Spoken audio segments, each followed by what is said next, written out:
नमस्कार सर्वांना. माझं नाव आहे अनिश रेगे आणि आज मी आपल्या सर्वांना महाराष्ट्र सरकारची मनोधैर्य योजना याबद्दल थोडक्यात माहिती देणार आहे.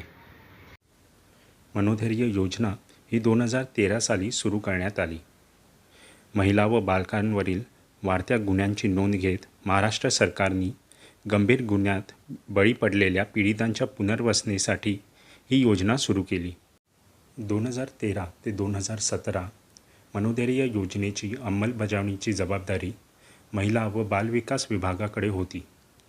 2018 पासून ही जबाबदारी महाराष्ट्र राज्य विधी सेवा प्राधिकरण व जिल्हा विधी सेवा प्राधिकरण यांच्यावर अंमलबजावणीची जबाबदारी सोपवण्यात आली.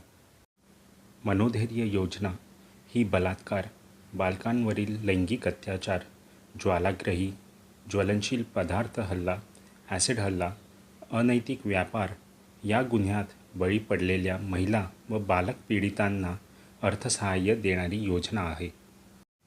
पीडितांनी पोलिसांकडे गुन्हा नोंद केल्यास गुन्ह्यासंबंधित सर्व कागदपत्रे जिल्हा विधी सेवाकडे पाठवण्याची जबाबदारी पोलिसांची असते.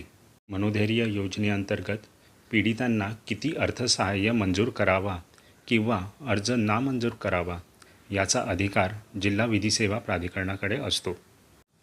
या योजनेअंतर्गत पीडितांना 30,000 रुपये तात्काळ मदत म्हणून दिले जाऊ शकतात. या योजनेनुसार पीडिताला टोटल 3 लाखापर्यंत आर्थिक लाभ मिळू शकतो व काही विशेष गंभीर प्रकरणांमध्ये पीडिताला 10 लाखापर्यंतसुद्धा आर्थिक लाभ मिळू शकतो. मनोधैर्य योजनेअंतर्गत पीडिताला अर्थसहाय्य मंजूर झाल्यास काही रक्कम पीडिताला तात्काळ पुरवण्यात येईल व उर्वरित रक्कम पीडिताच्या नावाने एका बँकेमध्ये फिक्स डिपॉझिट म्हणून 10 वर्षासाठी ठेवण्यात येईल.